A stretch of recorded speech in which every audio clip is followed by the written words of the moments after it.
Hey everyone, and welcome to another episode of Histories of Airliners. Today we're going to do something a little different. The year is 1925, the dream of flight is taking off, and a small crop dusting outfit called Huff Dallin Dusters takes to the skies. Little do they know, they're planting the seeds of what would become a global aviation giant.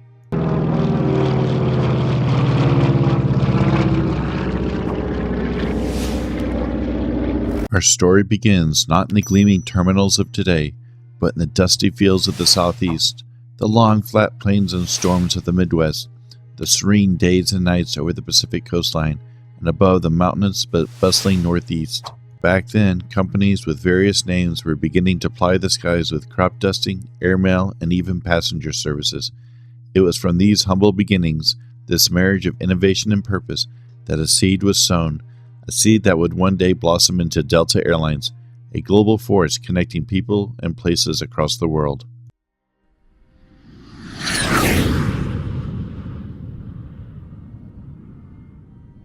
Delta's story wasn't born in the roar of jet engines, but in the hum of crop dusters.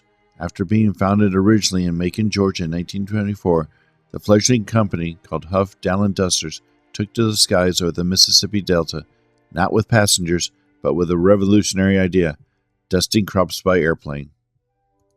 C.E. Woolman, a visionary leader, saw the potential beyond the fields. In 1928, he led a buyout, transforming the company into Delta Air Service.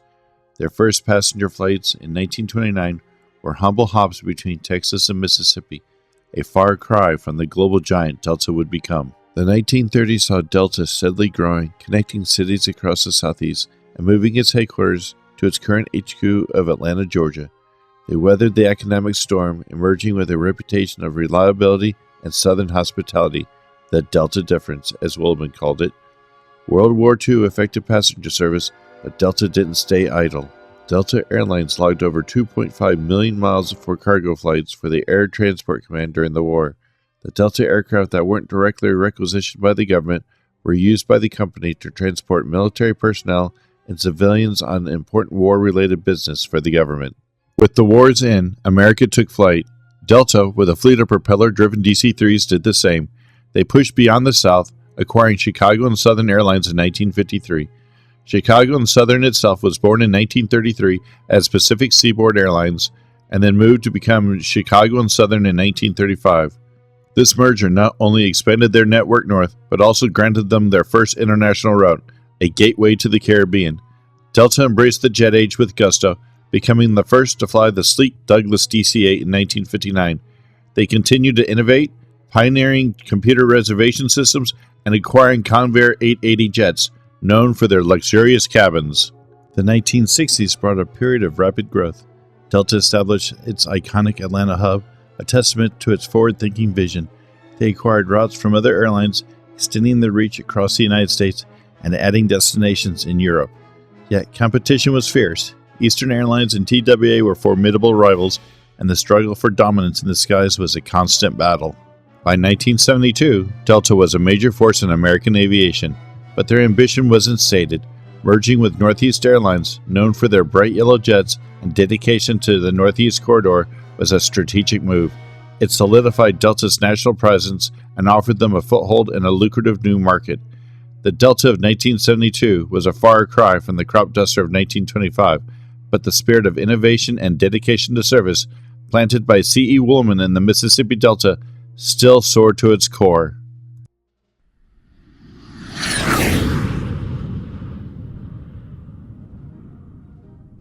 Born from the ambition of the Roaring Twenties, Northeast Airlines wasn't always the airline known for its bright yellow jets.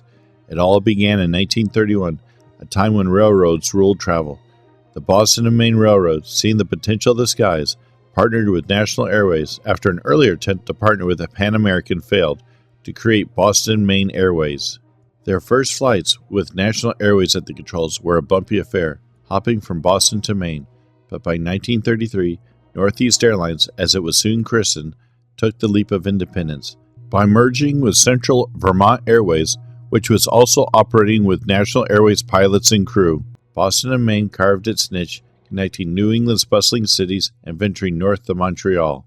Their propellers hummed a steady rhythm as they ferried passengers in the iconic Lockheed Model 10 Electras. Along the way, Northeast Airlines, as they were renamed in 1940, soon acquired the airliner feeder system, which flew Stinson Trimotors and Lockheed Model 10 Electras and Mayflower Airlines in 1946. During World War II, Northeast Airlines was one of the first companies to set up an advanced pilots training program for military aviators and was known for training many of the best advanced flight instructors. Northeast also used its knowledge of operating in the near Arctic climate of the northeastern U.S. and maritime provinces of Canada to stretch Air Transport Command's reach into Greenland, Iceland, and Scotland. The post-war boom brought ambition. Northeast, no longer confined to the Northeast, stretched its wings south, acquiring sleek Douglas DC-6s and setting their sights on sunny Florida. They embraced the jet age with open arms, becoming an early adopter of the Convair 880, offering a taste of the future with their Miami flights. The 1960s, however, proved turbulent. Financial woes forced them to part with some of their jet fleet, and Howard Hughes, the enigmatic billionaire, took the reins. Throughout it all, Northeast's signature yellow livery, a cheerful symbol against the backdrop of the sky, became a familiar sight. Earning the nickname the Yellowbirds, they continued to expand, reaching Los Angeles and offering island escapes to Bermuda and the Bahamas. Yet the winds of change were blowing. By 1972, after 4 decades of connecting people and places, Northeast Airlines merged with Delta Airlines. The Yellowbirds may have flown the coop, but their legacy became part of Delta's soaring story, a testament to the enduring spirit of American aviation.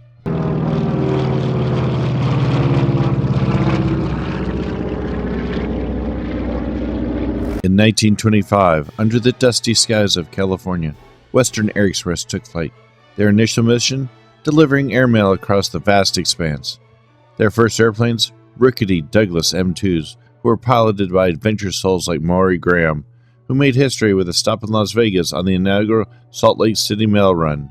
Between 1926 and 1934, Western Air Express would purchase the following small airlines: Colorado Airways in 1927, West Coast Air Transport in 1929, Standard Airlines in 1930, Mid-Continent Air Express in 1931, and Pacific Maritime Airways in 1932.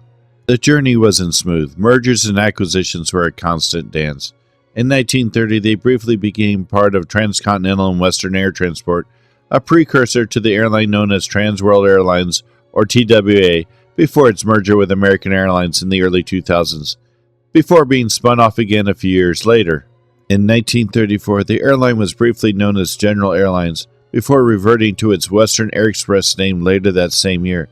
They found their footing in 1937, merging with National Parks Airways, along with Inland Airlines, which had started life out as Wyoming Air Services in 1931, extending their reach north and igniting a passion for connecting mountain destinations. By 1941, they solidified their identity as Western Airlines, a name synonymous with the spirit of the West. World War II grounded passenger flights, but Western did its part. Their experience in rugged terrain proved invaluable in ferrying troops and supplies. During the war, Western Airlines ferried supplies through Alaska to Russia as part of Operation Sourdough. All told, Western Airlines, working for the Air Transport Command, carried 22 million tons of cargo over 67 million miles, while maintaining the best safety record between all the airlines during this time. When civilian skies reopened, Western soared, being the first airline to utilize the Douglas DC-4. They embraced the jet age, trading propellers for the powerful roar of Boeing 707s. This allowed them to stretch their wings, reaching Hawaii in 1961 and establishing themselves as a major player in the West Coast travel scene. Growth continued through acquisitions. Pacific Northern Airlines in 1967, a company that started out as Woodley Airways in 1932, before becoming Pacific Northern Airlines in 1945, brought them valuable routes to Alaska and Canada, while smaller mergers filled in gaps in their domestic network. However, the 1970s brought turbulence. The oil crisis squeezed profits, and competition from low-cost carriers chipped away at their market share. Western, though a beloved airline, struggled to keep pace. By the 1980s, the writing was on the wall.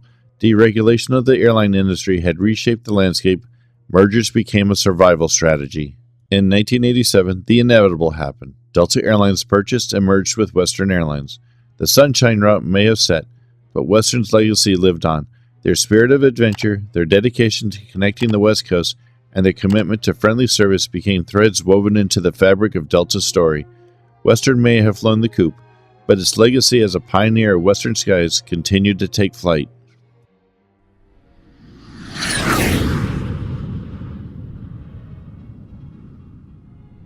In 1926, on the dusty airfield that would become Minneapolis-St. Paul International Airport, Northwest Airways took its first flight.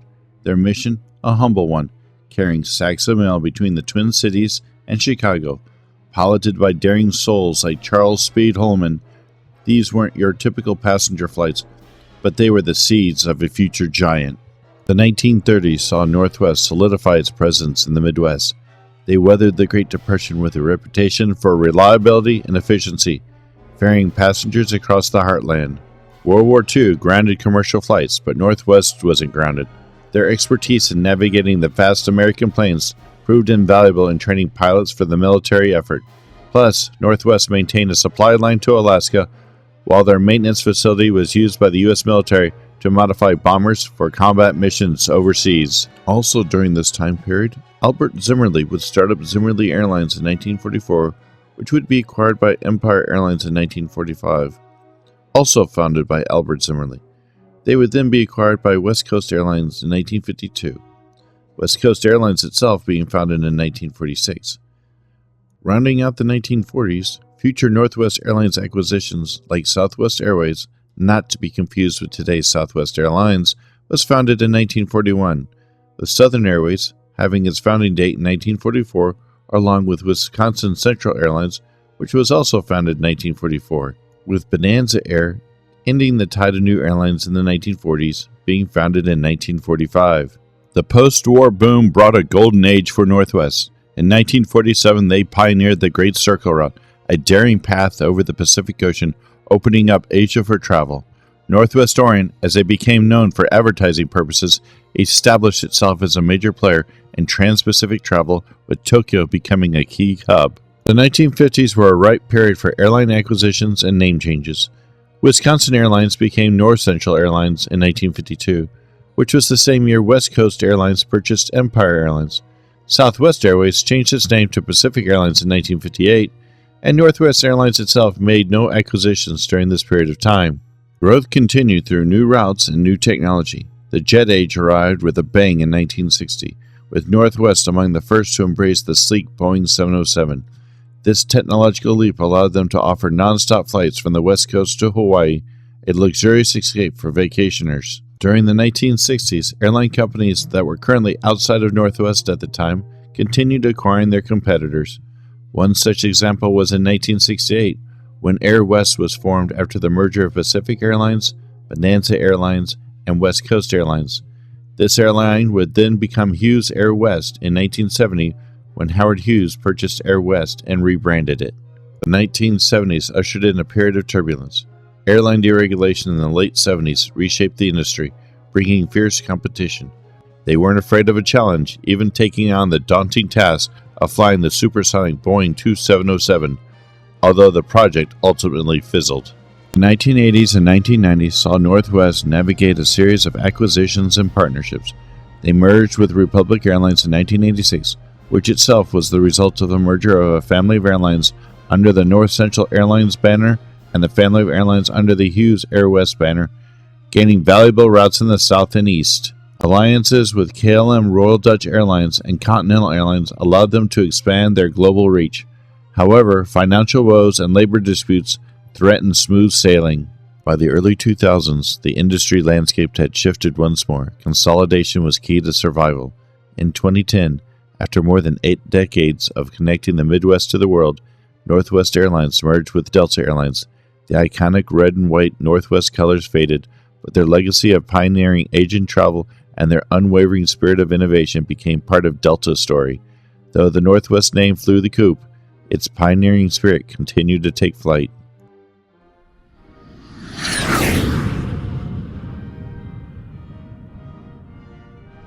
Pan American Airways, once a symbol of glamorous transatlantic travel, soared for decades, pioneering new routes and carrying passengers across the vast ocean. But by 1991, facing financial difficulties, Pan Am was forced to sell its crown jewels, its coveted transatlantic routes and hubs, that it itself had purchased from American Overseas Airlines, a division of American Airlines. Enter Delta Airlines, ready to seize the opportunity. With this historic acquisition, Delta not only gained a global presence, but also inherited a legacy forever changing the landscape of transatlantic flight. Not only did Delta gain Pan Am transatlantic routes, but also gained Pan Am's European hub market, based out of Frankfurt, Germany, and the Pan Am shuttle in the United States Northeast corridor. This purchase would also bring Delta Airlines their first Airbus aircraft in the form of a former Pan Am A310.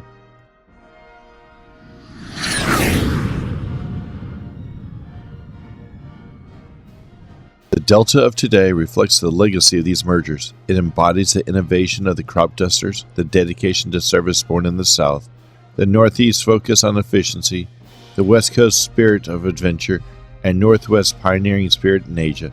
It's a testament to the visionaries who built these airlines and a symbol of the ever-evolving world of aviation. However, Delta's story isn't over. They continue to navigate the challenges of the 21st century, from fuel efficiency to technological advancements, all while striving to maintain their reputation for reliability and customer service. As Delta soars into the future, one thing remains certain: the legacy of those early airlines, from crop dusters to transatlantic giants, continues to fuel their flight.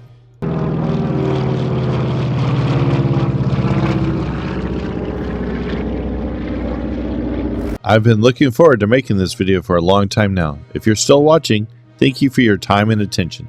If you're a fan of Delta Airlines and its history, leave a comment below and tell us your favorite aircraft or time period. Don't forget to watch more of our videos for more aviation adventures. If you want more videos like this, please check out our links at the end for more Delta Airlines related videos. And if you wish, you can support us on Patreon or become a member of my YouTube channel by joining this channel's Coach Class membership level. Being either a Patreon or YouTube channel member will allow you the benefits of early viewing of new videos, and you'll get to help choose the next video. Patreon and YouTube channel membership allows greater support for this channel that will help me make improvements to this channel, like being able to visit distant aviation museums and incorporating better technology into our videos.